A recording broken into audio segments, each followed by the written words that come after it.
Back to basics आयुर्वेदाकडे परत वळतायत, ह्याचं कारण काय असू शकतं? आधुनिक उपचार पद्धतीने खरं तर कमी काळामध्ये खूप मोठी प्रगती केली, पण ही प्रगती करत असताना कुठंतरी माणसाला हानी व्हायला लागली. काही जिमला जाणारे लोक असतात, ते ग्लुटन फ्रीच्या नावाखाली गहू सोडून देतात. तुम्ही जर व्यायामच काही करणार नसेल, पचनशक्ती तुमची वीक राहणार असेल, तर गहू नाही पचणार आहे. म्हणजे आज जे तुमचा प्रकर्षाने अपप्रचार जो चाललाय ना, तो कशासाठी करतायत तर ते सगळे रेडीमेड फूडसाठी करतायत. गहू ही आपली परंपरा आहे. गोधूम 5000 वर्षापूर्वी सांगितलंय, कारण दुधातून प्रोटीन काढतायत आणि तेच प्रोटीन तुम्हाला 5000 रुपये किलोनी विकतायत. तर सर, मग आयुर्वेदाच्या हिशोबाने किंवा शास्त्राच्या हिशोबाने एक योग्य आहार, एक बॅलन्स डाएट काय असू शकतो? तुमचा जो डाएट आहे तो साधा आहे. भाजी चपाती, डाळ भात, चमच्याभर तूप. सर, मी माझ्या मित्रांकडून ऐकलंय की किडनी स्टोन तो बियर पिल्याने जातो, हे खरं आहे का? आज सगळ्यात जास्त लिव्हर सिरोसिस किंवा लिव्हरचे जे आजार आहेत किंवा फॅटी लिव्हर जे आहे याचं प्रमाण आपल्याकडे प्रचंड वाढतं, पण त्यांना हे माहीत नाही. त्याची सुरुवात कुठेतरी त्यांच्या त्या मुतखड्यामधल्या त्या वाईननी झाली होती, मुतखड्यामधल्या बियरनी झाली होती. जेवणासोबतच पाणी पिण्याचेही खूप सारे गैरसमज आहेत. तर ज्याला आजार आहे, ज्याला अपचन होत आहे, त्याच्यासाठी गरम पाणी अजीर्णम भेषज म्हणजे औषधासारखं आहे. कॉपरच्या भांडीमध्ये पाणी पिलं तर ते खूप चांगलं असतं, तुम्हाला खूप चांगले व्हिटॅमिन्स वगैरे मिळतात. म्हणजे कॉपरयुक्त पाणी पिल्यावर काय काय त्यांना मिळतं, हे जे सगळे गुण आहेत ते ताम्र भस्माचे आहेत आणि हा तांबा विषकारक आहे. ताम्राचं विष होतं आणि ते सगळ्यात जास्त हानिकारक परत लिव्हरलाच. सेडेंटरी लाईफस्टाईलचे जे डिसीजेस येतात त्यासाठी काय क्युअर्स आहेत? नमस्कार, आजच्या या पॉडकास्टमध्ये मी मानसी कुमार तुमचे खूप खूप स्वागत करते. निर्विकार आयुर्वेद हॉस्पिटलचे डॉक्टर निलेश लोंढे सर आज आपल्यासोबत आहेत. नमस्ते सर, कसे आहात तुम्ही? छान. आजकाल सामान्य जनतेमध्ये आयुर्वेदाला घेऊन बरेच सारे गैरसमज असतात, मिसकन्सेप्शन असतात. मग तेच आपण तुमच्याकडून जाणून घेऊ की नक्की खरं काय खोटं काय. चालेल ना? चालेल, नक्की. सर, प्राचीन काळात लोक आपले आरोग्य जपण्यासाठी आयुर्वेदिक उपचार घेत होते. मध्ये याचा ट्रेंड थोडा कमी झाला होता, पण आता परत लोक बॅक टू बेसिक्स आयुर्वेदाकडे परत वळतायत. ह्याचं कारण काय असू शकतो? याचा जर आपण खरा विचार केला तर मधल्या काळामध्ये अनेक उपचार पद्धती आल्या, त्याच्यामध्ये आधुनिक उपचार पद्धती आली. आधुनिक उपचार पद्धतीने खरं तर कमी काळामध्ये खूप मोठी प्रगती केली, पण ही प्रगती करत असताना अशा काही गोष्टी घडायला लागल्या की त्या प्रगतीसाठी किंवा त्या उपचारांमध्ये कुठंतरी माणसाला हानी व्हायला लागली. कुठंतरी माणसाचं जीवनमान मात्र सुधारलं, पण रोजचं जे जीवन आहे ते कुठंतरी कशावर तरी अवलंबून व्हायला लागलं. याचाच अर्थ असा, म्हणजे लोकांना डायबिटीज झाला तर त्यांना आयुष्यभर औषधं घ्यायला लागली. त्यांना हे कोणीच सांगायला तयार नाही की तुमचा डायबिटीस कशामुळे झालाय. तुम्ही जर तुमची जीवन पद्धती चांगली केली तर तुमच्या डायबिटीसच्या गोळ्या बंद होऊन तुम्ही नॉर्मल राहू शकता, तर हे कोणीच सांगायला तयार नाही. मग ज्यावेळेस आपली जी उपचार पद्धती आहे जी पूर्वीपार काळापासून चालत आली, त्यांनी पण सुरुवातीला डायबिटीस नव्हता का? 5000 वर्षापूर्वी होता. तो काय आजच नाही आला? मग जर तो आजच नाही आला, मग त्यावेळेस पण उपचार पद्धती होती. त्यावेळेस शास्त्राने आम्हाला कोणता डायबिटीस बरा होतो, कोणता हा कंट्रोलला राहतो, किंवा कोणत्याला औषधच घ्यायची गरज नाही, नुसती जीवन पद्धती सुधारली तरी चांगलं राहतो, हे आम्हाला त्यावेळेसच शिकवलंय. पण ते जनमानसांपर्यंत पोहोचण्याचं साधन आमच्याकडून कुठंतरी कमी पडत होतं. आणि आज तुमच्या सगळ्यांच्या खरं तर माध्यमातून हे जे साधन आहेत ते आम्ही आज वापरतोय सगळे, आणि त्याचा परिणाम म्हणून इथं अनेक लोकांचे आजार जे आहेत काही बरे होताना दिसतात, काही फक्त जीवन पद्धतीत चेंज केले तर विना औषधं सुद्धा बरे होताना दिसतात. म्हणून पुन्हा असं लोकांना वाटायला लागलं की आपलं आरोग्य जर आपल्याला जपायचं असेल, फक्त आरोग्याला औषधं घेऊन नाही जपता येणार, कारण आपली डिपेंडन्सी जी आहे ती कशावर तरी अवलंबून राहील. त्याच्यासाठी मग आयुर्वेदाच्या माध्यमातून काय झालं, आयुष्य पण मिळायला लागलं, आरोग्यही मिळायला लागलं, आणि ती औषधं घेण्या पाठीमागची जी मानसिकता आहे किंवा त्याच्या पाठीमागं जे होणारे दुष्परिणाम आहे ते सुद्धा कमी व्हायला लागले. त्यामुळे मग लोक पुन्हा आपल्या ज्या पूर्वापार मध्ये गांधीजी म्हणतात खेड्याकडे चला, तसंच काहीतरी घडायला लागलं की परत आपली जी पूर्वापार संस्कृती आहे, आपल्या आरोग्याची जी संस्कृती आहे, कारण पूर्वीच्या काळामध्ये आपलं आरोग्य हे छोट्या छोट्या गोष्टींनी आपोआप जपलं जायचं, आपल्या लक्षात पण येत नव्हतं. पण आता लोकांना ते आठवण करून द्यायला लागतं की सकाळी उठल्यावर दूध तूप घेतलं की शरीराचं पोषण होतं, आपण कुठंतरी चहा कॉफी घ्यायला लागलो आणि शरीराला कुठंतरी हानी पोहोचवायला लागलो. त्याचा परिणाम म्हणून पुन्हा ही सगळी लोक गावाकडे चला किंवा आपल्या संस्कृतीकडे चला असं म्हणायला लागली आणि त्याचा परिणाम म्हणून लोक पुन्हा आयुर्वेदाकडे वळायला लागले. बरेच लोकांना असं वाटतं की आयुर्वेदिक उपचारांनी बरे होण्यासाठी खूप वेळ लागतो. हे खरं आहे का? खरं तर हा गैरसमज आहे असं मला ठामपणे म्हणावं लागेल. आता ह्या 2-4 दिवसातल्या केसेस सांगतो. आता तुम्हालाही माहिती, पाऊस पडायला लागला की सर्दी खोकला ताप येतो, अंग दुखतं, लोकांचे सांधे दुखतात. आजही आमच्याकडं पेशंट्स आल्यावर 3 दिवसातच सर्दी खोकला ताप थांबतो. आपण काय आहे, आपण उपचार न घेताच हे स्टेटमेंट करतोय की आयुर्वेदाने बरं व्हायला वेळ लागतो. डायबिटीसच्या पेशंटचा आम्ही 350ची शुगर जर 15 दिवसात 130-140 करत असू तर अजून किती फास्ट रिझल्ट द्यायला हवेत आम्ही. डायबिटीसमध्ये आहे, थायरॉईडसारखे पेशंट्स आहे, 1 महिन्यात जर तुमचं TSH कमी येत असेल अजून किती फास्ट. म्हणजे ॲलोपॅथीने सुद्धा काही काही आजारामध्ये 15 दिवसात एवढे रिझल्ट्स मिळत नाहीत. आणि तुम्ही जे म्हणताय सर्दी खोकला ताप उलट्या जुलाब, एका डोसने जर उलट्या थांबत असतील, एका डोसने जर जुलाब थांबत असतील तर अजून किती आयुर्वेद. फक्त आपण काय करतोय, उपचार न घेताच त्याच्यावर कमेंट करतोय की आयुर्वेदाने वेळ लागतोय. जे आमचे आज 22,000पेक्षा जास्त रुग्ण आहेत त्याच्यातल्या कोणत्याही रुग्णाला विचारा तुम्ही की खरोखर वेळ लागतोय का, तर त्यांचं उत्तर नाही असंच असेल. बर, हे बहुतेक त्यांना जे डिसीज असेल, त्यांना जो त्रास असेल त्याच्यावर पण डिपेंड असेल की त्यांना किती वेळ लागतो. बरोबर. कारण आता जर तुमचा डायबिटीससाठीचाच जर विचार केला तर तुम्हाला आयुष्यभर गोळी घ्यायची. हीच जर तुम्ही योग्य पद्धतीने आहार घेतला, योग्य पद्धतीने व्यायाम केला, काही औषधं घेतली, काही पंचकर्म केले आणि तुम्हाला आयुष्यभरासाठी जी गोळी घ्यायला लागणार होती ती तुमची हळूहळू कमी होऊन बंद झाली, तुमचं 3 महिन्याची जी शुगर आहे HbA1c 6.5च्या आत यायला लागली तर तुम्हाला गोळी घेण्याची गरजच नाही, आयुर्वेदिक सुद्धा घ्यायची गरज नाही. आणि हे जर 3 महिने 6 महिने 9 महिन्यात घडणार असेल तर मग तुम्ही फास्ट, याच्यापेक्षा अजून काय फास्ट आहे. जे तुम्हाला वयाचे 50 वर्ष औषधं घ्यायला लागणार होतं ते तुमचं 9 महिन्यातच जर बंद होत असेल तर तुम्ही 9 महिन्याला मोठं म्हणायचं की छोटं म्हणायचं हे खरं जनतेने ठरवायला हवं. हो, बरोबर आहे, अगदी बरोबर. आणि तुम्ही आता बोलता बोलता पंचकर्माबद्दल बोलला, तर पंचकर्मा जी आयुर्वेदिक उपचारांमधली खूप इम्पॉर्टंट प्रोसेस असते, ह्याच्याबद्दल बरेच लोकांना माहीत नसतं आणि जरी माहीत असलं तर त्यांना असं वाटतं की हे खूप त्रासदायी असते. हे खरं आहे का? ह्याच्याबद्दल तुमचं काय म्हणणं आहे?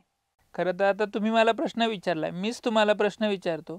जर तुम्ही एखादं चुकीचं खाल्लं आणि तुम्हाला उलटी झाली तर त्रास होतो की बरं वाटतं?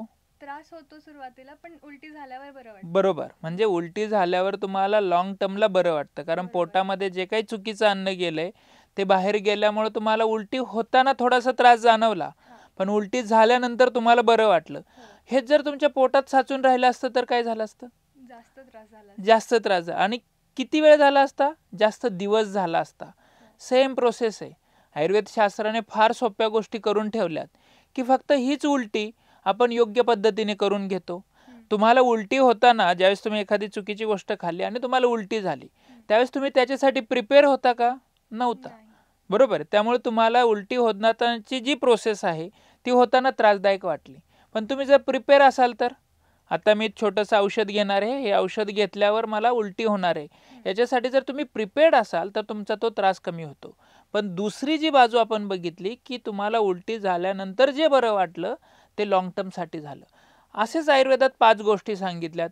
एक जे आहे उलटी देऊन औषध देऊन उलट्या करणं, दुसरं जे आहे औषध देऊन जुलाब करणं, तिसरं जे आहे की आपल्या मलमार्गामध्ये औषध सोडून शरीरामध्ये जे काही आतड्यांमध्ये जी काही अशुद्धी आहे ती बाहेर काढणं, अजून एक गोष्ट आहे ती म्हणजे नाकामध्ये औषध सोडून आपल्या मेंदूपर्यंत जे काही आघात आहे किंवा ज्या काही चुकीच्या गोष्टी आहेत त्या बाहेर काढणं. आणि आपल्या शरीरातलं आपल्याला एखाद्या वेळेस तुम्ही प्राणी जर बघितलात तर ते झाडांना आपलं अंग घासतात आणि कधीपर्यंत घासतात? जोपर्यंत रक्त निघत नाही तोपर्यंत. आणि मग रक्त निघले की ते शांत होतात. हीच प्रोसेस आयुर्वेदामध्ये रक्तमोक्षण नावाच्या खाली सांगितली. जर आपल्या हातामध्ये काही अशुद्धी असतील, चूक असेल किंवा आपल्या त्वचेमध्ये काही विकार असतील तर तिथलं आपण जर रक्त काढून टाकलं, अशुद्ध रक्त काढून टाकलं तर तिथला आजार लवकर बरा होतो. याला पंचकर्म शुद्धी म्हणतात.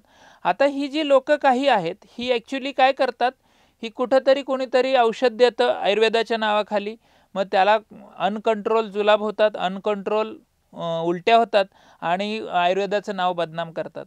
खरं तर तुम्ही जर शास्त्रोक्त पद्धतीने वमन केलं, शास्त्रोक्त पद्धतीने विरेचन केलं, नश्य केलं, रक्तमोक्षण केलं, बस्ती केली, तर तुम्हाला त्रास व्हायचं कारण नाही.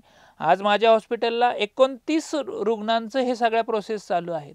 एकालाही त्रास नाही, स्मूथली सगळं चालू असतं. त्यांचे रुटीन्स कामं हे करू शकत असतात. आपल्याकडे काय आहे, गैरसमज फार लवकर पोचतो, समज जो आहे तो फार उशिरा पोचतो. ते खरं आहे. म्हणजे थोडक्यात म्हणलं तर पंचकर्मा हे डिटॉक्सिफिकेशन झालंय. बरोबर, शरीर शुद्धी असं म्हणतात त्याला. मग हे सगळे जाणीव असताना पण किंवा ह्याची अवेअरनेस असताना पण बरेच जण ॲलोपॅथीकडे वळतात किंवा मॉडर्न मेडिसिनकडे वळतात, कारण की त्यांना मेडिकल सर्व्हिसेस जास्त तिथे बेटर मिळतात. बरोबर आहे, निश्चितच. मी जसं म्हटलं की आयुर्वेदशास्त्र थोडंसं ह्या पद्धतीने पुढं नव्हतं की मेडिकल सर्व्हिसेस पण मिळाल्या पाहिजेत. म्हणजे रुग्ण फक्त औषधं घ्यायला येत नसतो. म्हणजे आपण आता वडापाव पण खातो, बरोबर आहे. वडापाव खात असताना आपण ली मेरिडियनला पण वडापाव खातो आणि टपरीवर पण वडापाव खातो. पण ज्यावेळेस आपण ली मेरिडियनला वडापाव खाण्याचा विचार करतो त्यावेळेस आपला त्याच्या पाठीमागे बराच विचार असतो. कारण तिथे ॲटलिस्ट सगळी शुद्धतेचे मानांकनं केलेली असतील. तिथं देताना सर्व करताना ती शुद्धीचा विचार सगळा केला असेल. साधं त्याच्यासाठी जे तेल वापरणार आहे ते प्रॉपर तेल वापरलं असेल, बरोबर आहे. आता सध्या काय होत आहे की याच्याबरोबरच आपल्याला सर्व्हिसेसचा पण विचार करायला हवा. तसा आयुर्वेदामध्ये सर्व्हिसेससाठी एक मानांकन आहे आपल्या गव्हर्नमेंटचं, त्याला नॅशनल ॲक्रेडिशन्स असं म्हणतात. तेच मानांकन निर्विकार आयुर्वेद हॉस्पिटलने घेतलं आहे. त्याचा परिणाम काय की रुग्णांना सर्व्हिसेस पण देता येईल आणि ती क्वालिटी सर्व्हिस देता येईल. म्हणजे काय देतोय, कसं देतोय, कशासाठी देतोय हे एकदा समजलं की ती सर्व्हिस अजून सोपी होते. दुसरं असं याच्यामध्ये की इन्शुरन्स असा एक सेक्टर आहे की जनरली आता प्रत्येकजण हा इन्शुअर्ड आहे.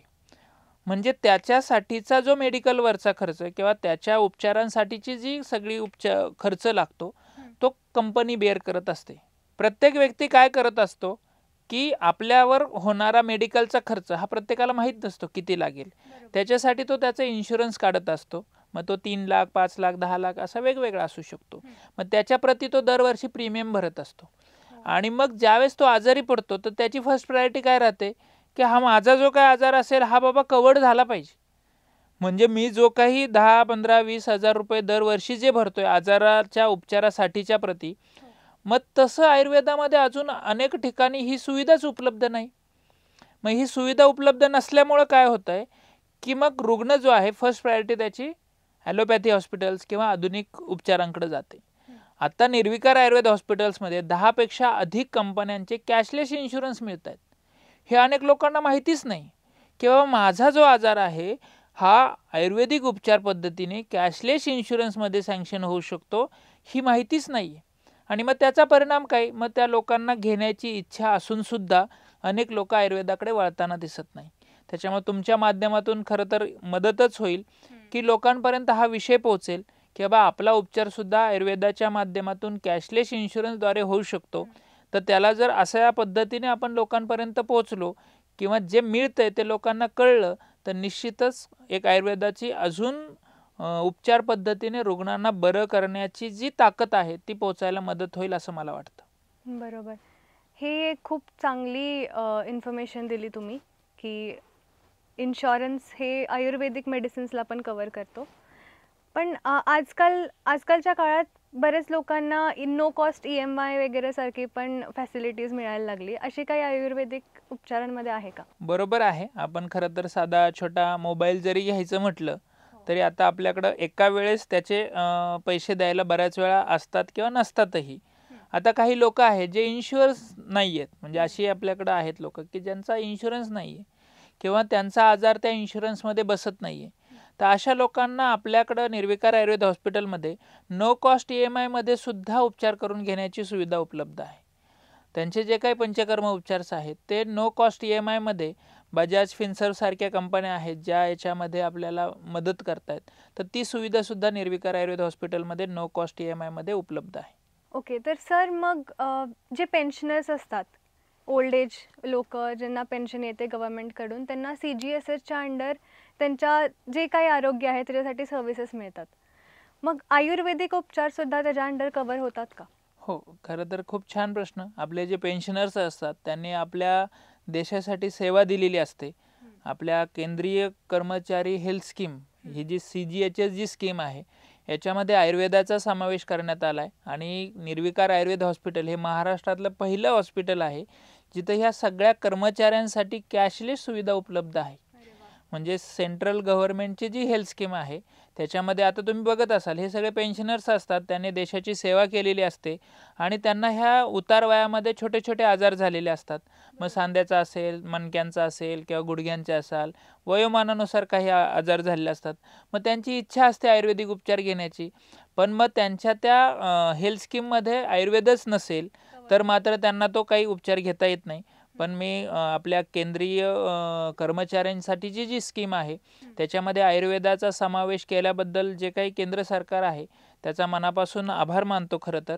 आणि दुसरी गोष्ट म्हणजे काय की ती स्कीम आपल्या निर्विकार आयुर्वेद हॉस्पिटलमध्ये आहे. म्हणजे आजही आमच्याकडं अनेक रुग्ण ही त्या अंतर्गत त्यांनी लाभ घेतला आहे आणि त्यांना ती स्कीमद्वारे त्यांना ती उपचार पद्धती आपल्याकडे मिळते. म्हणजे थोडक्यात निर्विकार हॉस्पिटलमध्ये उपचार घ्यायला येताना तुम्हाला फायनान्सची काहीच काळजी करायची गरज नाही. निश्चितच तुमच्याकडं जर इन्शुरन्स असेल, तुमच्याकडं तुम्ही पेन्शनर्स असाल, तुम्ही सेंट्रल गव्हर्नमेंटचे कर्मचारी असाल तर तुम्हाला निर्विकारमध्ये पंचकर्मासाठी उपचार हे निशुल्क होऊ शकतात. मग आता फायनान्स तर आपल्याला कळले, पण निर्विकारमध्ये नक्की कोणत्या गोष्टींचे उपचार केले जातात ह्याच्याबद्दल कळेल का? खरं तर आयुर्वेद जे आहे हे मुळापासून आजार बरं करणार आहे. त्याच्यात विशेष म्हणजे माझं जे MD आहे ते संहितेमध्ये म्हणजे बेसिक प्रिन्सिपल्समध्ये म्हणजे अपचन असेल, गॅसेस असतील, मूळव्याध असेल, डायबिटीस असेल किंवा थायरॉईड असेल, ह्या सगळे जे बेसिक लाईफस्टाईल डिसऑर्डर म्हणतो आपण त्यांना, ह्याच्यासाठी निर्विकारमध्ये उपचार होतातच होतात. त्याचबरोबर सांध्यांचे, मणक्यांचे आजार, कॅन्सर इथपर्यंतसुद्धा उपचार होतात. विशेष म्हणजे आपल्या ज्या निर्विकारच्या ज्या डायरेक्टर आहेत त्यांची स्त्रीरोग विशेषता आहे. त्याच्यामध्ये विशेषतः आणि वंध्यत्व ही अजून एक त्यांची विशेषता आहे.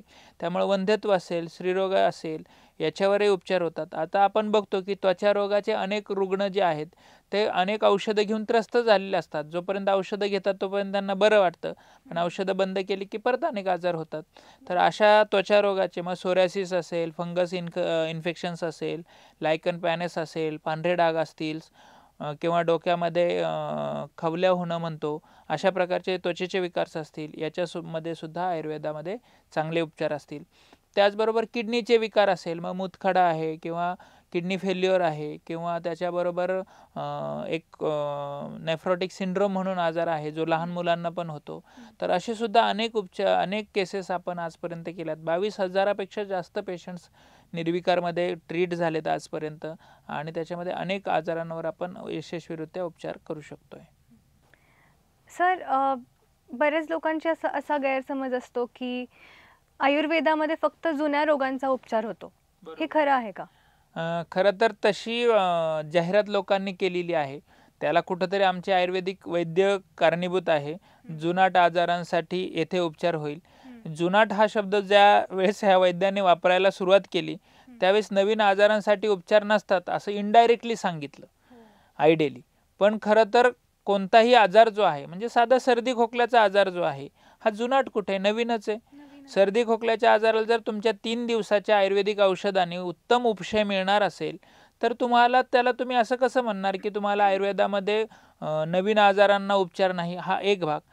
ज्यावेळेस आपण ह्या 200 वर्षांच्या पाठीमागं जाऊयात, 200 वर्षापूर्वी जर फक्त आयुर्वेद एवढंच शास्त्र लोकांचे आजार बरं करण्यासाठी असेल तर त्यावेळेस काही नवीन आजार नव्हतेच का? म्हणजे आल्यावर जुनाच व्हायचा का तो? म्हणजे हा फार मोठा गैरसमज आहे. दुसरं जे आहे, आज आपण बघतो आहोत की आता एक व्हायरल इन्फेक्शन्स नावाचा प्रकार घडताना दिसतो. त्याच्यामध्ये अनेक रुग्णांना सांधे दुखणे, सूज येणे, मनगट दुखणं किंवा छोटे छोटे सांधे दुखणे, चालताना सुद्धा त्रास होणे, असे रुग्ण आम्ही 15 दिवसामध्ये पूर्ण बरे केलेत. त्याच्यामुळे हे तर नवीन आजार आहेत.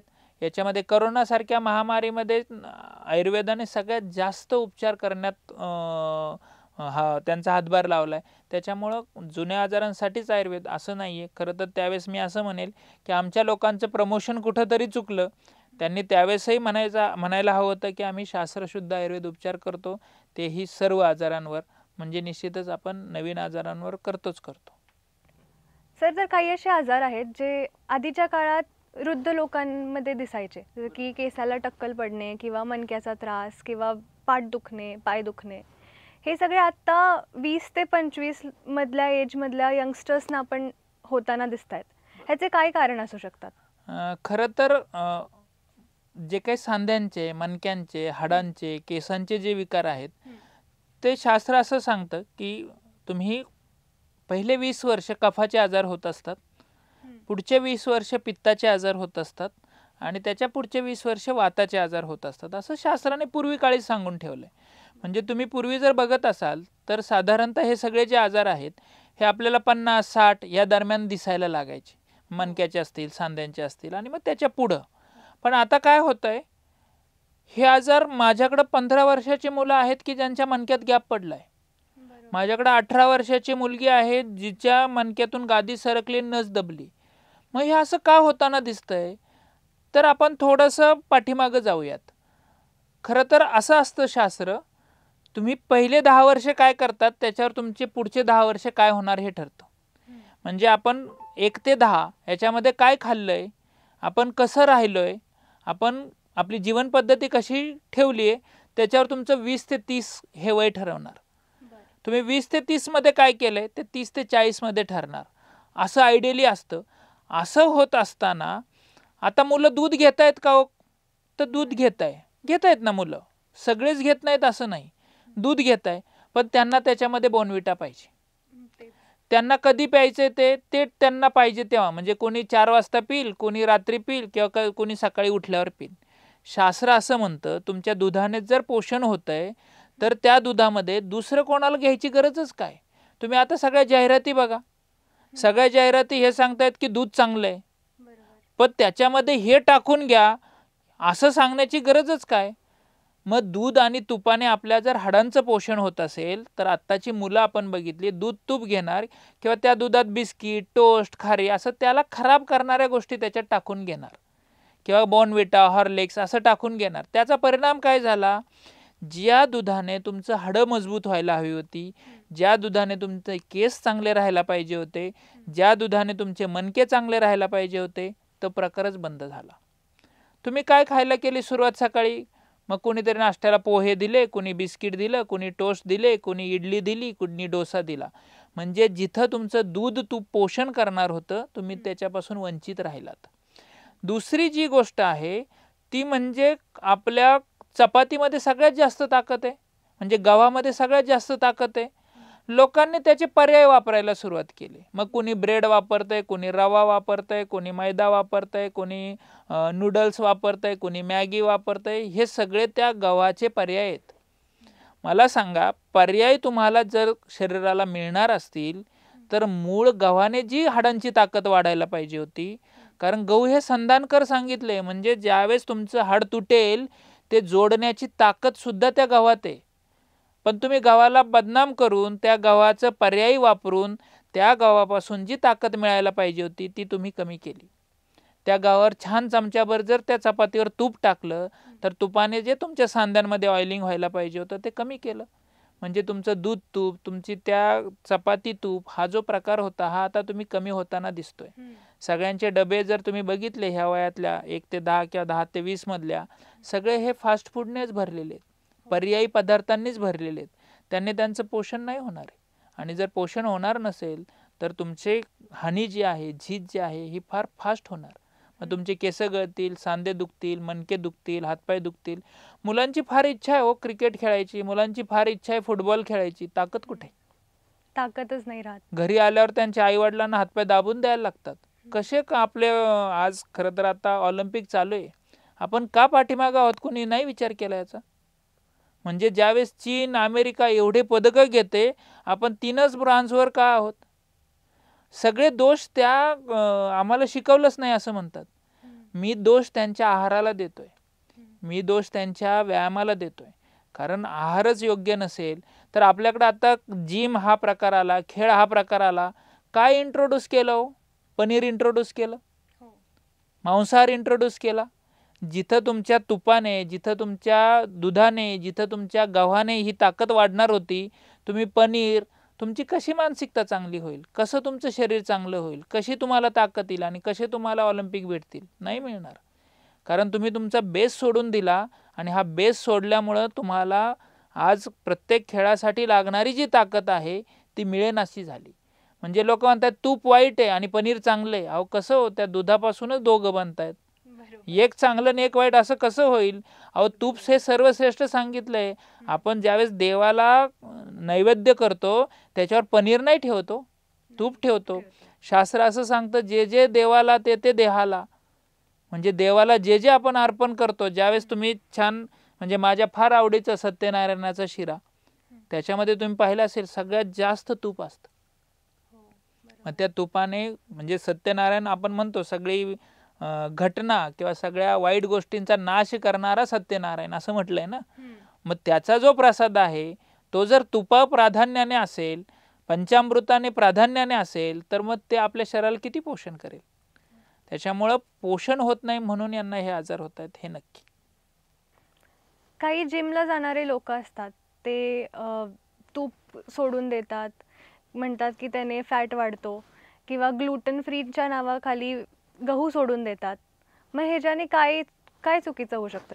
नाही, बेसिकली काय आहे, आता ग्लुटेन फ्री हा एक प्रकार फार प्रकर्षाने वाढताना दिसतोय.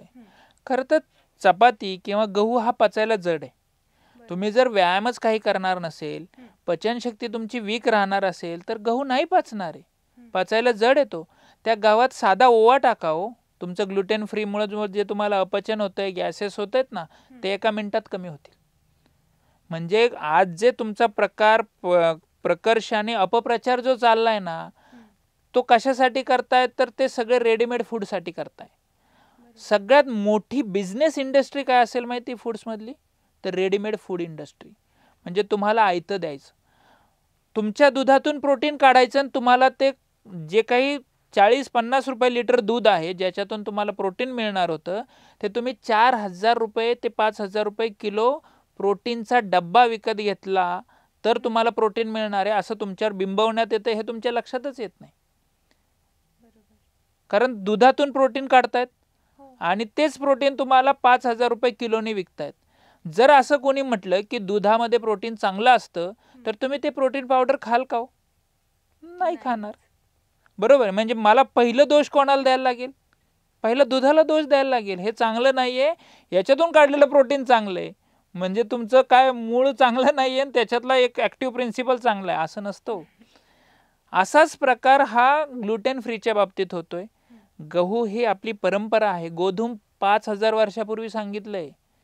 म्हणजे तुम्हाला माहित पण नव्हतं तेव्हा हे आलंय. आणि सगळ्यात मोठं म्हणजे संधानकर येते, श्रेष्ठ आहे. म्हणजे तुमच्या हाडांची ताकद वाढवायला, मसलची ताकद वाढवायला सगळ्यात श्रेष्ठ आहे.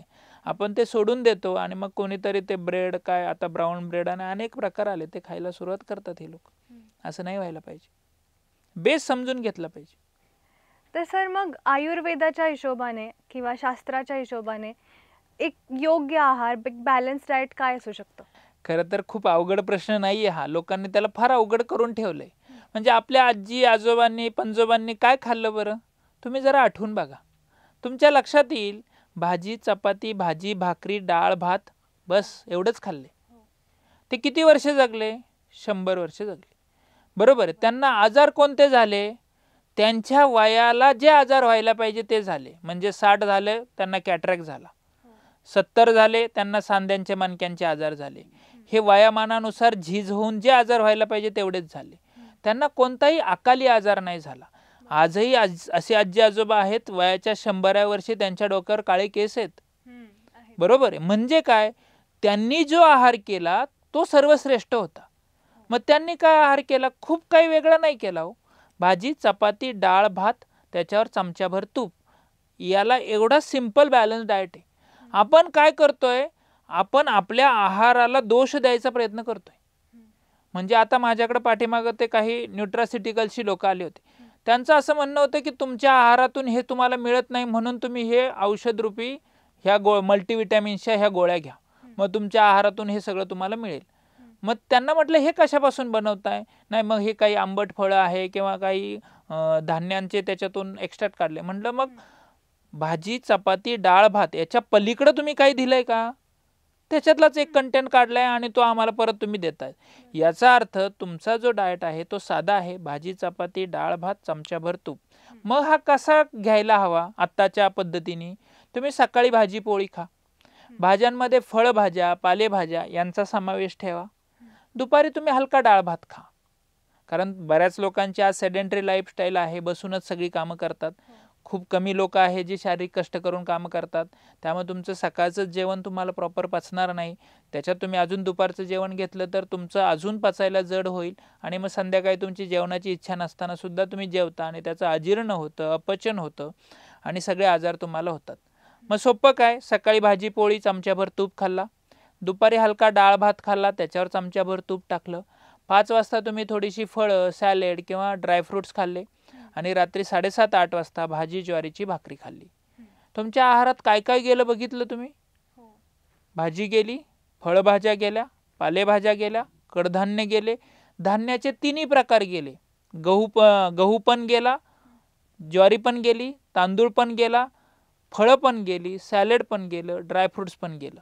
हे तुम्ही डिवाइड डोसमध्ये जर घेतलं, म्हणजे सकाळी दुपारी संध्याकाळी रात्री, ज्यांना भूक लागत नाही त्यांनी याच्यातलं काही पण स्किप करा, कारण हे सगळं पचायला भूक चांगली असली पाहिजे. त्याच्यासाठी तुम्ही सकाळी 45 मिनिटं जर व्यायाम केला, मग योगासनं केली सोपी सोपी, खूप जिमला जायची, पळायची, सायकलिंग करायची, पोहायची काही गरज नाही, साधी योगासनं. त्याच्यामध्ये 4 डिवाइड केले, काही उभं राहून, काही बसून, काही पाठीवर झोपून, काही पोटावर झोपून.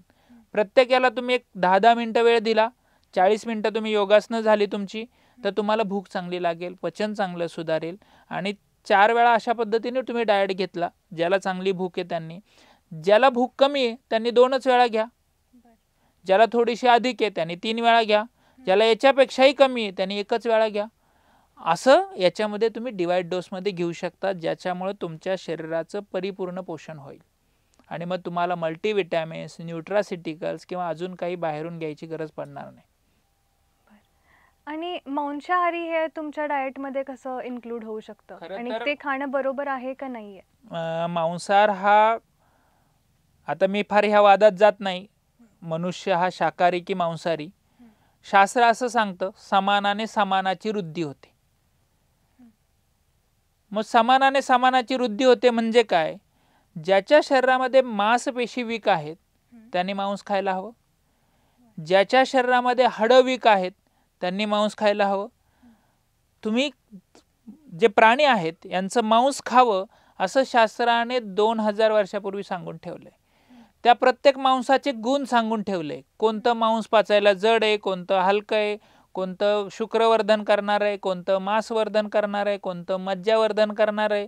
ज्याला सपोज एखाद्याला मेंदूचा आजार असेल, भेजा फ्राय येतो त्याने भेजा फ्राय खावा, एखाद्याला मणक्याचा आजार असेल त्याने मणक्या फ्राय खावा, एखाद्याला पक्वाशयाचा म्हणजे किडनीचा आजार असेल त्याने वजेडी येते ती खावी.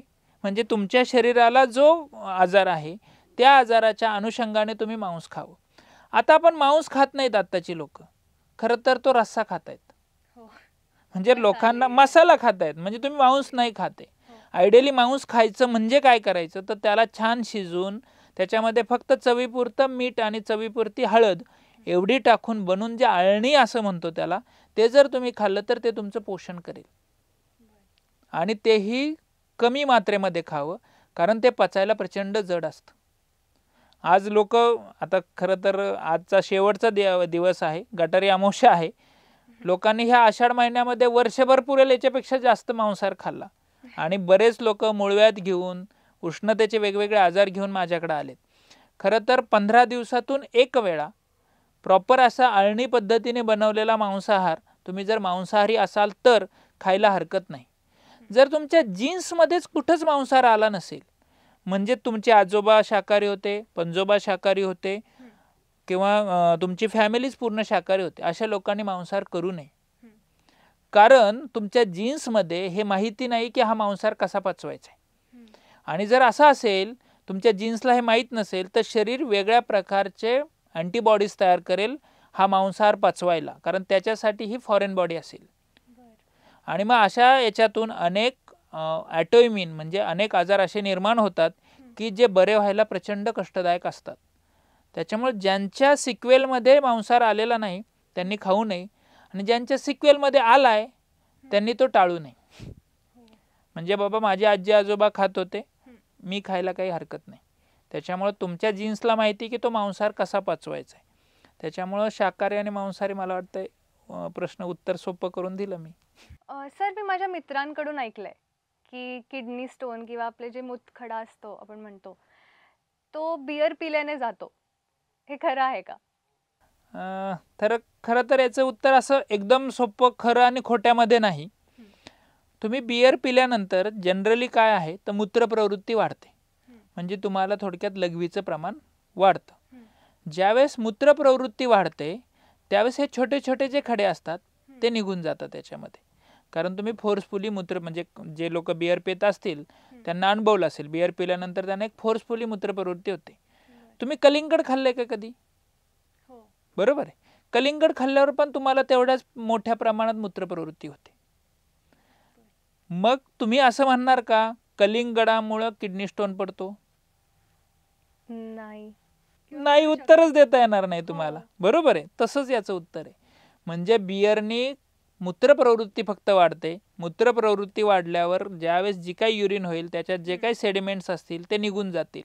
मग ते जर कलिंगडाने होत असेल तर मग तुम्हाला बेसिकली वाईन प्यायची काय गरज आहे, हा एक भाग, किंवा बियर प्यायची काय गरज आहे, एक भाग. दुसरं, ज्यावेळेस आपण कोणत्याही मद्याची सुरुवात बियरने करतो त्यावेळेस ती कधी त्या स्कॉचमध्ये जाऊन पोचते, कधी विस्कीमध्ये जाऊन पोचते, कधी रममध्ये जाऊन पोचते, आपल्याला कळतच नाही. आज सगळ्यात जास्त लिव्हर सिरोसिस किंवा लिव्हरचे जे आजार आहेत किंवा फॅटी लिव्हर जे आहे याचं प्रमाण आपल्याकडं प्रचंड वाढतंय.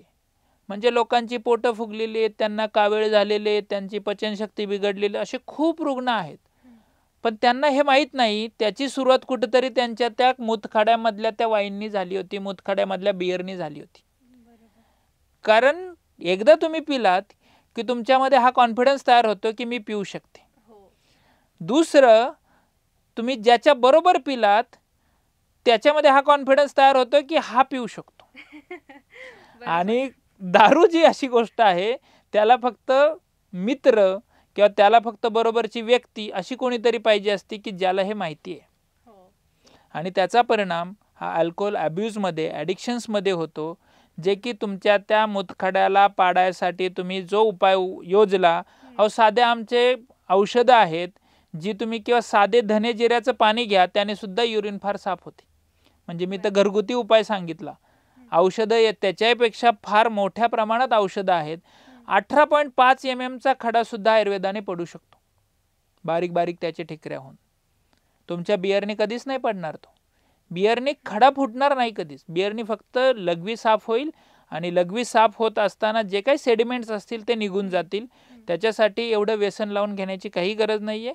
त्याच्यासाठी साधं मी जसं म्हटलं, धने जिरे रात्री भिजत घाला, सकाळी त्याचं पाणी प्या, त्याने सुद्धा युरिन फोर्सनी होते, युरिन चांगली साफ होते आणि तुमच्या खडेचे जे सेडिमेंट्स असतील ते निघून जातील. तर सर, एखादा आजार असतो जो मॉडर्न मेडिसिननी पण कव्हर होतो आणि आयुर्वेदाने पण कव्हर होतो, पण दोन्हीच्या ट्रीटमेंटमध्ये काय फरक असतो? बेसिकली काय आहे, आता जर आधुनिक उपचारांनी आजार बरे होत नसले तर एवढं मोठी इंडस्ट्री उभीच नसती राहिली. म्हणजे आज आपण इथून बाहेर पडलो तरी हजारो हॉस्पिटल्स आहेत, बरोबर. याचा अर्थ ते कोणाचे तरी आजार बरे करतात. याच्यामध्ये एक मार्कली फरक एवढाच आहे आयुर्वेदामध्ये आणि आधुनिक उपचारांमध्ये. आयुर्वेद काय करतं, जो आजार झालाय त्याला बरं करतच करतं, पण तो आजार किंवा इतर कोणते आजार होऊ नये याच्यासाठी जीवन पद्धती पहिलं सांगतं. म्हणजे आता आमच्याकडे रुग्ण आले की आम्ही त्याला जो काही आजार आहे तो तर तुझा आम्ही बराच करणार आहोत असं सांगतो, पण तू जर चांगली जीवन पद्धती केली तर तुला भविष्यामध्ये हा आजार परत होणार नाही, हा एक भाग, आणि इतर जे काही तुम्हाला आजार होणार आहेत ते सुद्धा होणार नाही, हा दोन भाग. म्हणजे ज्यावेळेस आयुर्वेदाकडे लोक उपचार करायला येतात त्यावेळेस त्यांना आपण म्हणूया डबल बेनिफिट्स और डबल बोनान्झा मिळतो. तो म्हणजे आजार एक बरा होतोच होतो, आणि दुसरं तो आजार परत न होणं किंवा इतर आजारही त्याला न होणं, याच्यासाठी जीवन पद्धती ही त्याला फ्रीमध्ये मिळते असं मी म्हणतो. जेवणासोबतच पाणी पिण्याचेही खूप सारे गैरसमज आहेत की ते पाणी जेवणाआधी प्यावे किंवा जेवणानंतर प्यावे, ह्याच्याबद्दल तुम्ही काय म्हणाल? खरं तर शास्त्राने फार छान श्लोक सांगून ठेवलाय. अजीर्णम भेषजे वारी, जीर्णेवारी बलप्रदम, भोजनांचे अमृतम वारी, भोजनांते विषप्रदम. ह्या श्लोकाचा अर्थ जर बघितला तर ज्याला आजार आहे, ज्याला अपचन होत आहे, त्याच्यासाठी गरम पाणी हे अजीर्णम भेषज म्हणजे औषधासारखं आहे. त्याच्यानंतर असं सांगितलं की तुमचं अन्न पचल्यावर तुम्ही जर पाणी घेतलं तर ते बलप्रद आहे, म्हणजे ताकद देणार आहे. तुम्ही जेवताना जर पाणी पिलं तर ते अमृतासारखं आहे. अमृत म्हणजे सर्व शरीरातील अशुद्ध गोष्टींचा नाश करणारं. आणि तर तुम्ही जेवणानंतर लगेच पाणी पिलं तर ते विषप्रद म्हणजे विषसारखं आहे. आता आपल्याकडे बरेच व्हॉट्सअप युनिव्हर्सिटीमध्ये ह्या माहीत पसरत असतात. तुम्ही जेवणाच्या अगोदर पाणी पिऊ नका, नंतरून पिऊ नका, असे पण सांगणार की जेवताना पण पाणी पिऊ नका. शास्त्राने स्पष्ट सांगितलंय जेवताना पाणी पिणे हे अमृतासारखं आहे. तर त्याचा कोणीच रेफरन्स घेत नाही. त्याच्यामुळं जनरली जेवणाच्या अगोदर 1 तास पाणी पिऊ नका, जेवणाच्या नंतर 1 तास पाणी पिऊ नका, जेवताना घोटघोट पाणी प्या. कारण तुमच्या अन्नाचं आणि पाण्याचं चांगलं मिक्सिंग झालं की पचन जे आहे ते चांगलं सुधारतं. तुम्ही मिक्सर वापरता का हो? त्याच्यामध्ये तुम्हाला मिरची जी आहे ते एकदम बारीक करायची. तुम्ही ती नुसतीच मिरची मिक्सरमध्ये फिरवता की त्याच्यात काही टाकता? थोडं पाणी टाकतो. का बरं? पेस्ट चांगली तयार व्हावी. बरोबर. म्हणजेच आपण जे अन्न खाल्लंय त्याच्यातून जर आपल्याला चांगली पेस्ट तयार व्हावी असं वाटत असेल तर तुम्ही पाणी थोडं थोडं त्या अन्नामध्ये टाकलं पाहिजे, म्हणजे तुमचं जे पचन आहे ते चांगलं सुधारायला मदत होईल. अशाच प्रकारे जेवताना पाणी प्यायला हवं. बर. आणि काही लोकांची अशी समज असते की जर सकाळी उठल्यावर त्यांनी खूप सारं पाणी पिलं तर त्यांचं पोट साफ होतं. बरोबर आहे का? माझा एक छोटा प्रश्न आहे तुम्हाला. तुम्ही जे पाणी पिता ते तुम्हाला मोशन वाटे बाहेर पडतं का युरिन वाटे? युरिन वाटे. मग तुम्ही जे मगाशी प्रश्न विचारला की मी पाणी पिल्यावर मला पोट साफ होतं, हे लॉजिक कसं होईल? बरोबर आहे, म्हणजे हे लॉजिकली इनकरेक्ट आहे. आता मग दुसरं लॉजिक काय? म्हणजे लोक पाणी पित आहेत आणि त्यांचं पोट साफ होतंय, मग याच्या पाठीमागं लॉजिक काय आहे? तर याच्या पाठीमागं लॉजिक टेन्शनचं आहे. जर तुमच्या जठरावर त्या पाण्याचं 1 लिटर पाण्याचं टेन्शन टाकलं तर ते टेन्शनने तुमच्या आतड्यांची हालचाल वाढते आणि आतड्यांची हालचाल वाढून काही लोकांचं पोट साफ होतं. तुम्ही जर सतत त्या आतड्यांना टेन्शन देत राहिलं तर काय होईल हो? काही दिवसांनी आतड्यांची ताकद कमी होत जाईल. त्याच्यामुळे अनेक लोक जी पाणी पित आहेत त्याने त्यांची आतड्यांची ताकद काही दिवसांनी कमी होते. आता दुसरा पार्ट, तुम्ही जे 1 लिटर पाणी पिलंय ते जर तुम्हाला सतत युरिन वाटे जर बाहेर काढायचं असेल तर तुमच्या किडनी सिस्टीमवर किंवा मूत्रवाह संस्थान सिस्टीमवर ताण रोज वाढवला. म्हणजे तुम्ही जे 1 लिटर पाणी सकाळी पिले त्याचा एक परिणाम झाला की आतड्यांवर ताण वाढला, दुसरा परिणाम झाला तुमच्या किडनीवर ताण वाढला. जर तर तुम्ही असं काही वर्ष करत राहिला तर काही दिवसांनी तुमच्या किडन्या का नाही फेल होणार? काही दिवसांनी तुम्हाला कायमचा मलावष्टंभाचा त्रास का नाही होणार? आपल्याला आत्ता असं वाटतं की मी पाणी पिलो माझं पोट साफ झालं, पण भविष्यामध्ये याचा सगळ्यात मोठा परिणाम म्हणजे किडनी फेल्युअर आणि दुसरा परिणाम म्हणजे कॉन्स्टिपेशन म्हणजेच मलावष्टंभ. याच्यातून हे निर्माण होतात. ज्या लोकांना सूज येते ती सूज नसून ते तुमच्या शरीरात अतिरिक्त गेलेलं पाणी आहे. ज्यांना सूज येते त्यांनी पहिलं पाणी कमी करावं. बर. आणि माझ्या घरी पण असे मिथ्स आहेत की जर कॉपरच्या भांडीमध्ये पाणी पिलं तर ते खूप चांगलं असतं, तुम्हाला खूप चांगले व्हायटॅमिन्स वगैरे मिळतात, कॉपरचं स्ट्रेंथ तुम्हाला मिळतो. ते बरोबर आहे का? खरं तर कॉपरच्या बाबतीमध्ये स्त्रियांना फार माहिती असतं आणि ज्यांचं लग्न झालं त्यांना माहीत असतं. कॉपर टी बसवतात, हे माहिती आहे? कॉपर टी ज्यांचं लग्न झालेलं असतं त्यांना हे माहिती असतं. कॉपर टी बसवली जाते. कॉपर टीचं काम असतं की गर्भ राहू न देणे. बरोबर आहे. म्हणजे ती काहीतरी काम करत असेल तिथं. ती काय काम करते? ती शुक्राणूला मारत असते. म्हणजे ज्यावेळेस इंटरकोर्स होतो, रिलेशन्स होतात, जे शुक्र तिथं जातात ते गर्भाशयामध्ये इम्प्लांट होऊ नये म्हणून त्यांना बाहेरच मारलं जातं. ते मारण्यासाठी स्त्रिया जे आहेत ती कॉपर टी बसवतात. म्हणजेच कॉपर हे धातूंना मारणारे असा त्याच्यातून अर्थ तयार होतो. आत्ता मी जसं म्हटलं की आपल्याकडे माहीत बरेच आहेत, म्हणजे कॉपरयुक्त पाणी पिल्यावर काय काय त्यांना मिळतं, हे जे सगळे गुण आहेत ते ताम्र भस्माचे आहेत.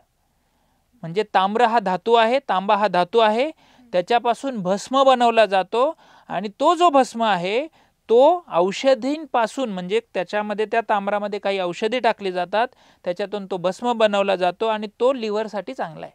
भस्म चांगला आहे, तांबा नाही. आता जी लोक वापरतायत तो सगळा हा तांबा वापरतायत आणि हा तांबा विषकारक आहे. तांब्राचं विष होतं आणि ते सगळ्यात जास्त हानिकारक परत लिव्हरलाच आहे. म्हणजे जी गोष्ट तुम्हाला असं वाटतं की लिव्हरसाठी मी करतोय, तीच गोष्ट तुम्ही विष म्हणून रोज पोटामध्ये घेताय. आणि मग तांब्याच्या विषाक्ततेची, म्हणजे तांब्यामुळे निर्माण होणाऱ्या विषयाची लक्षणं, कारण तो धातूंना मारक आहे. आम्ही अशा केसेस पाहिल्या. माझ्याकडे एक 6 वर्षाचा मुलगा आहे ज्याला ह्या तांब्याच्या विषाक्ततेमुळं त्याच्या सगळ्या स्नायूंची ताकद कमी होत चालली आणि हे क्लिनिकली प्रूव्ड आहे. त्याच्यामुळे आपण जे आत्ता घेतोय, आता तुम्हाला लगेच त्रास नाही होणार, पण ज्यावेळेस तुमचे स्नायू वीक व्हायला लागतील, अशक्त व्हायला लागतील, नसा वीक व्हायला लागतील, त्याच्या पाठीमागं कुठंतरी ह्या तांब्याच्या भांड्यातलं पाणी आहे का हे पण बघायला लागेल. दुसरं, वंध्यत्व ज्यांना आहे, म्हणजे ज्यांना मुलं होत नाहीत, ते कुठंतरी ह्या तांब्याच्या भांड्यातलं पाणी पितायत का हे पण बघायला लागेल. कारण वंध्यत्वाचं एक कारण तांबा हे सांगितलंय आणि तांबा हा तुमच्या जर आहारातून, पाण्यातून जात असेल, रोज जात असेल, तर त्याच्यामुळे सुद्धा तुम्हाला गर्भ राहणार नाही आणि तुम्हाला संतती प्राप्त होणार नाही. त्याच्यामुळे तांब्याच्या भांड्यातलं पाणी बंद करा. मग श्रेष्ठ कोणतं पाणी पियायचं हा सगळ्यात पुढचा प्रश्न आहे. मातीच्या भांड्यातलं पाणी प्या किंवा स्टील किंवा ग्लास, म्हणजे काच जी आहे ती कोणाला देतही नाही, कोणाकडून काही घेतही नाही. काचेच्या भांडीतलं पाणी प्या. पितळाच्या भांड्यातलं पाणी चालेल तुम्हाला. त्याचबरोबर तुम्हाला जे स्टेनलेस स्टील आहे ते सुद्धा घेतही नाही, देतही नाही. त्याच्यामुळे स्टेनलेस स्टीलच्या भांड्यातलं चालेल.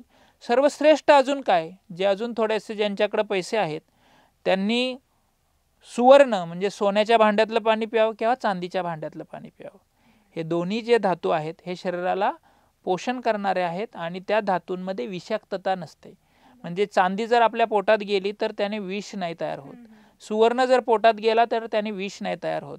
किंवा कलईचं पितळेचं भांडं असेल तर त्याने विष नाही तयार होत. त्याच्यामुळे आणि जे माती आहे, आपण म्हणतो की माती जी आहे आपल्या मातीत राहावं, तर माती जी आहे त्याच्यातून विष नाही तयार होत. त्याच्यामुळे माती, सुवर्ण, चांदी आणि पितळ याच्यातलं पाणी प्यायला हरकत नाही. पण तांब्याच्या भांड्यातलं पाणी प्यायला आरो पण आले तो तांब्याचे, लोकांचं एवढं माहीत आहे त्याच्यामध्ये. त्याच्यामुळे तांब्याच्या भांड्यातलं पाणी हे विषदायक आहे. असे काही डिसीजेस असतात क्रोनिक, बीपीचा त्रास असू दे किंवा थायरॉइड किंवा डायबिटीज, अशा डिसीजेससाठी तुम्हाला सतत आयुष्यभर औषध घ्यावे लागतात. मग आयुर्वेदाने ते औषधं कमी होऊ शकतात का? निश्चितच. बेसिकली काय झालेलं असतं, हे तिघंही जर बघितलं, डायबिटीस असेल, बीपी असेल, कोलेस्ट्रॉल असेल किंवा थायरॉइड असेल, हे सगळे जीवन पद्धतीचे आजार आहे. पण हे कोणाच्या लक्षातच येत नाही की मी काहीतरी चुकलो म्हणून माझं थायरॉइड ग्लँड जी आहे ती थायरॉइड द्यायचं कमी झाले, माझं काहीतरी चुकलं म्हणून माझा पँक्रिया इन्सुलिन द्यायचा कमी झाला, माझं काहीतरी चुकलं म्हणून माझा बीपी कंट्रोल राहायचं थांबला. मग त्याच्यासाठी तुम्ही औषधं घेतली तर ती तुम्हाला औषधच भरच घ्यावी लागतील. हेच तुम्ही जर तुमचं काय चुकलं हे शोधलं, बाबा मी काहीतरी चुकीचं खात होतो, मी व्यायाम करत नव्हतो, मी योग्य वेळी झोपत नव्हतो, मी योग्य वेळी माझ्या मनाचं पोषण करत नव्हतो, हे जर मी करेक्ट केलं तर तुमचा डायबिटीस कमी होताना दिसतो. डायबिटीस कमी झाल्यावर तुम्हाला औषधं घ्यायची काही गरज आहे का? नाही. बीपी कमी झाल्यावर औषधं घ्यायची काही गरज आहे का? नाही. थायरॉइड कमी झाल्यावर औषधं घ्यायची काही गरज नाही. आपण काय करतो आयुर्वेदाच्या माध्यमातून, तर ह्या अवयवांना जी क्षती झाली, जी हानी झाली ती भरून काढतो. मग हे अवयव त्यांचं काम करायला सुरुवात करतात. त्याच्यामुळे अनेक बीपी, डायबिटीस, थायरॉइड ह्या रुग्णांची औषधं कमी होतात, काही रुग्णांची पूर्णपणे बंद होतात आणि ते औषधाविरहित जीवन जगू शकतात, असं अनेक केसेसमध्ये आम्ही बघतो. सर, सांधे, मणके यांची झीज झाल्यावर ते खरंच आयुर्वेदाने भरून येते का? मला सांगा, तुमचा हात किंवा पाय तुटला, फ्रॅक्चर झाला, त्यावेळेस तो परत जुडतो का? जुडतो. बरोबर आहे. म्हणजे याचा अर्थ हाडं जी आहेत ती पुनर्निर्माण होत आहेत. हो, बरोबर. म्हणजेच काय, तर पुनर्निर्माण शक्य आहे. म्हणजेच रिजनरेशन हे शक्य आहे. जर आपण त्या हाडांचं, त्या स्नायूंचं, त्या मांसपेशींचं, त्या मणक्याचं जर पोषण केलं, जे आपल्या आहारातून, औषधातून, पंचकर्मातून जर झालं तर तुमचं रिजनरेशन हे शक्य आहे. शरीरामधला एकमेव धातू आहे असा की जो मज्जा धातू, याच्यामध्ये सुद्धा काही प्रमाणात रिजनरेशन शक्य आहे. बाकीचे तर तुम्ही लिव्हर ट्रान्सप्लांट ऐकलं असेल, हृदय ट्रान्सप्लांट ऐकलं असेल, किडनी ट्रान्सप्लांट ऐकलं असेल. याचा अर्थ सगळे ट्रान्सप्लांट होऊ शकतात, याचाच अर्थ त्यांचं रिजनरेशन होऊ शकतं. याचाच अर्थ सांध्यांचं, मणक्यांचं, मांसपेशींचं, स्नायूंचं रिजनरेशन शक्य आहे. फक्त त्याला आपल्याला योग्य पद्धतीने त्याचं पोषण करावं लागतं, योग्य पद्धतीचं आहार घ्यावं लागतं. आहारानंतर जे काही आहार रस तयार होतो तो पोचवण्यासाठीचा योग्य व्यायाम करायला लागतो. त्याचबरोबर काही आयुर्वेदिक औषधं असतात, काही पंचकर्माच्या थेरपी असतात, ज्या तुम्हाला ह्या रिजनरेशन्सला मदत करत असतात. माझी आजी अशी म्हणते की गुडघ्यांवर जर का तेल लावलं तर गुडघ्यांची झीज कमी होते, बोन्समधली आतली. हे कसं पॉसिबल आहे? हे असतं का खरं? खरं तर तुम्हाला तुम्ही विटॅमिन डी जे आहे ते आपल्याला उन्हातून मिळतं आणि त्याने हाडं मजबूत होतात असं ऐकलं असेल. किंवा तुम्ही ज्यावेळेस एखाद्या आधुनिक डॉक्टरांकडे जाता त्यावेळेस ते असं म्हणतात की तुमचं विटॅमिन डी आणि कॅल्शियम कमी झालंय, तुम्ही जेवढं शक्य होईल तेवढं उन्हात बसण्याचा प्रयत्न करा, तुम्हाला विटॅमिन डी जे आहे ते वाढेल तुमचं आणि तुमची हाडं दुखायची थांबतील. याचा अर्थ विटॅमिन डी सूर्यप्रकाशापासून तुमच्या हाडापर्यंत जातं. याचाच अर्थ काय? जाण्याचा मार्ग आहे. मग तो त्वचा असेल, त्याच्या खालच्या मांसपेशी असतील आणि त्याच्या खालचं हाड असेल. आयुर्वेदामध्ये सर्वात मोठा अवयव कोणता सांगितलाय तर तो त्वचा सांगितलाय. आणि सगळ्यात जास्त ॲब्सॉर्प्शन पॉवर ही त्वचेची असते. म्हणजे आपल्या शरीरावर उन्हाचा, पावसाचा, हवेचा परिणाम दिसत असतो. म्हणजेच परिणाम कुठून दिसतो तर ह्या त्वचेतून दिसत असतो.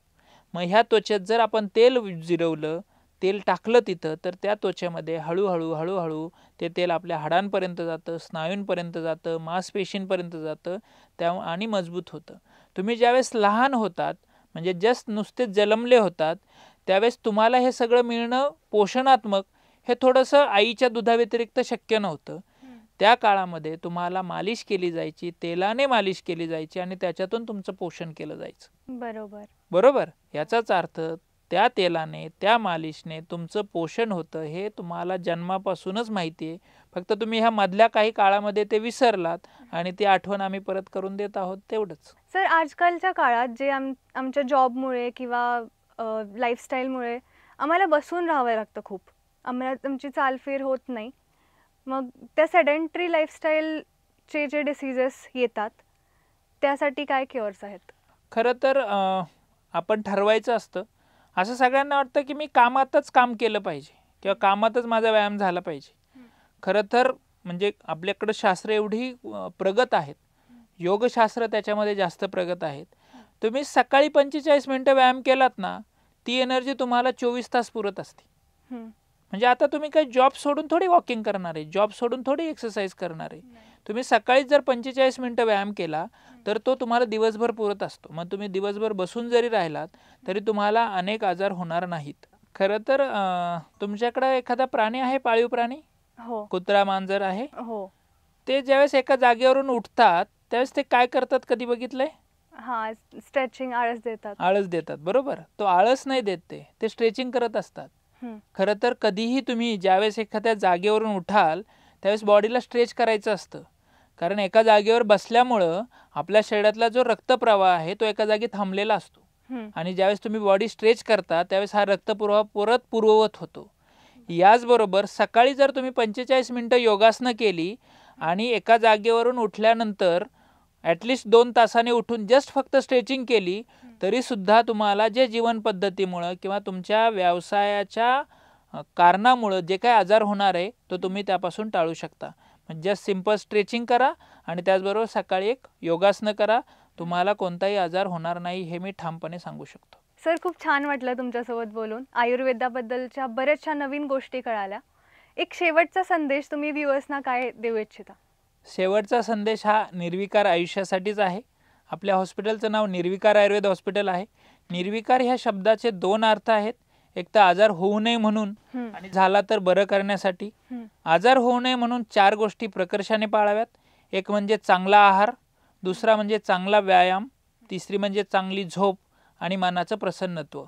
आणि आजार जर झालाच तर त्याच्यासाठी औषधं आणि पंचकर्म उपचार हे जर तुम्ही केलेत तर तुम्ही निर्विकार निश्चित होऊ शकता. धन्यवाद.